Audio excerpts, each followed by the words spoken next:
नमस्कार, मी पंजाब डक। आज आहे 31 ऑगस्ट 2025 आणि आज गौरीपूजन आहे आणि मी माझ्या शेतातून एक अंदाज देणार आहे की काय झालं की महाराष्ट्रामध्ये खूप पाऊस चालू आहे। तर मग आता परिस्थिती काय राहणार आहे, कारण की शेतकऱ्याचे उडीद काढणं चालू आहे, मूग देखील काढणं चालू आहे। तर शेतकऱ्याला खास करून हे अंदाज देणार आहे की राज्यात आज आहे 31 ऑगस्ट पासून तर राज्यात जवळपास सांगायचं झालं तर जवळपास 6 सप्टेंबरपर्यंत दररोज वेगवेगळ्या भागात पाऊस पडणार आहे। 7 ऑगस्ट पासून राज्यात चांगलं सूर्यदर्शन होणार आहे। 7 ऑगस्ट पासून पाऊस विश्रांती घेणार आहे म्हणून हा अंदाज लक्षात यायचा।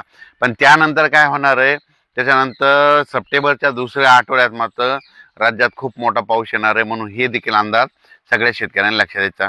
तर राज्यातल्या सर्व शेतकऱ्याला सांगू इच्छितो, आज 31 ऑगस्ट पासून 31 ऑगस्ट 1, 2, 3 सप्टेंबरच्या दरम्यान सांगायचं झालं तर सुरुवात आपण विदर्भाकडून घेऊ की कारण की 31 ऑगस्ट पासून ते 3 तारखेपर्यंत नांदेड जिल्हा, हिंगोली जिल्हा, यवतमाळ जिल्हा, चंद्रपूर, यवतमाळ, भंडारा, गोंदिया, अमरावती, अकोला, बुलढाणा, वाशिम, हिंगोली, त्याच्यानंतर परभणी जिल्हा, त्याच्यानंतर जळगाव जिल्हा, ह्या जालना जिल्हा, ह्या पट्ट्यामध्ये काय होणार आहे म्हणजे 31 ऑगस्ट पासून ते 3 सप्टेंबरपर्यंत दररोज वेगवेगळ्या भागात पाऊस पडणार आहे। सर्वदूर नाही पडणार, पण हे अंदाज सगळ्यांनी लक्षात द्यायचा।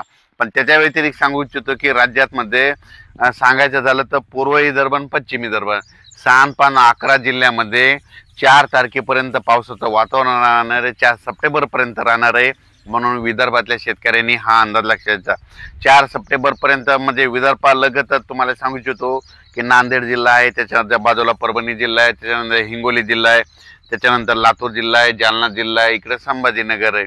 तर ह्या पट्ट्यात देखील काय होणार, 4 तारखेपर्यंत दररोज वेगवेगळ्या भाग बदलत पाऊस येणार आहे म्हणून हा अंदाज मराठवाड्यातल्या शेतकऱ्यांनी अंदाज लक्षात द्यायचा।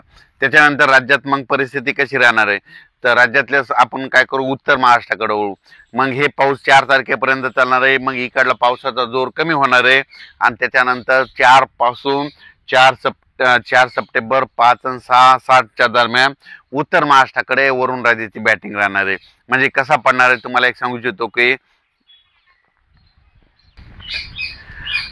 जळगाव जिल्हा, नंदुरबार जिल्हा, धुळे जिल्हा, नाशिक जिल्हा, येवला, त्याच्यानंतर कोपरगाव, त्याच्यानंतर शिर्डी, राहाता, श्रीरामपूर, संगमनेर, म्हणजे नाशिक जिल्हा पूर्ण, त्याच्यानंतर जळगाव जिल्हा पूर्ण, आपलं नंदुरबार जिल्हा पूर्ण, चाळीसगाव तालुका, म्हणजे त्याच्यानंतर इकडं पालघर, मुंबईमध्ये पालघरपर्यंत, पालघरपासून इकडं दीव दमणपर्यंत, म्हणजे इकडं सापुतारा ह्या घाटापर्यंत।